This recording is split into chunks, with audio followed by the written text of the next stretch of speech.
ကိုမြင်းချောင်း၄ချောင်းသုံးမယ်၄ချောင်းသုံးလို့ရမယ်ဒါပေမဲ့တစ်ဆက်တည်းဆွဲရမှာဟုတ်ပြီနော်မြေပြိုမလို့မရဘူးโอเคဆွဲတစ်ချောင်းနှစ်ချောင်း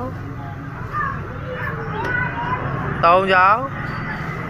၄ချောင်းဘယ်နှခုကျန်တော့အလုံးတစ်လုံးကျန်သေးတယ်အဲဆိုရင်မရဘူးနောက်တစ်ဖွဲ့ဟဲ့တစ်ချောင်းနှစ်ချောင်း